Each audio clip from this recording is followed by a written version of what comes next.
Hello everyone! Gagawa tayo ngayong araw ng chess game at super sarap talaga at hindi nakakasawa siyang kainin. Pwedeng-pwede natin gawin ito sa Ramadan. Ito yung aking mga ingredients pala.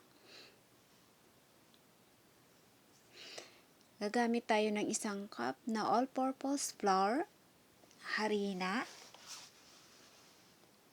at saka 1 kutsarang milk powder.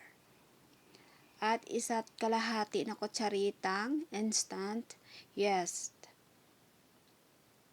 Haluin lang natin siya ng maigi.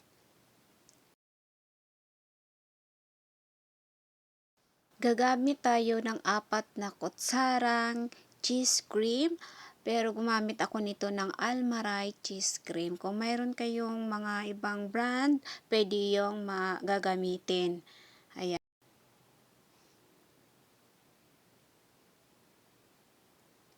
Haluin lang siya ng maigi.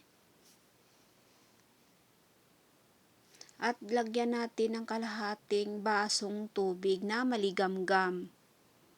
Haluin. Masarap na masarap talaga ito. Magugustuhan talaga ng mga amo natin dito sa Middle East. Ito yung ginagamit at ginagawa natin pag Ramadan sa kanila. Ayan. I-ano natin ng 1 oras. Na ay pwedeng-pwede na natin siyang i-flat. Imasa. Kailangan katamtaman lang yung flat pag flat natin. Hindi sabi na manipis na manipis siya sobra. Kasi hindi siya lulubo. Kailangan lulubo yan pag preto natin. Pwede gagawa tayo ng shape ng square, triangle. O di kaya kung ano yung hurmahan nyo dyan. May mga heart kayong hurmahan. Pwedeng-pwede yun gagamitin ninyo. Pero sa akin bilog. Minsan square yung ginagamit ko rin na hurmahan. Gagawa lang tayo ng marami.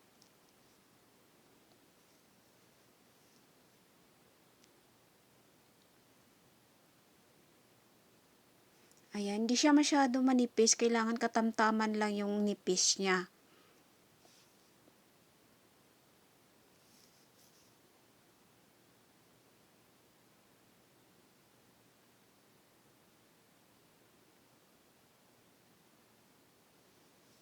Ayan, prituhin na natin. Kailangan, painitin natin muna yung mantika at saka hinaan yung apoy. Saka kailangan pagpagin natin ng sandok yung harina para lulubo talaga siya.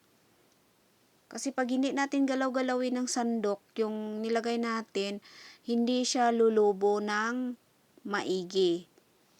Ayan, ganun yung kailangan kulay brown, golden brown yung ating pagkaluto.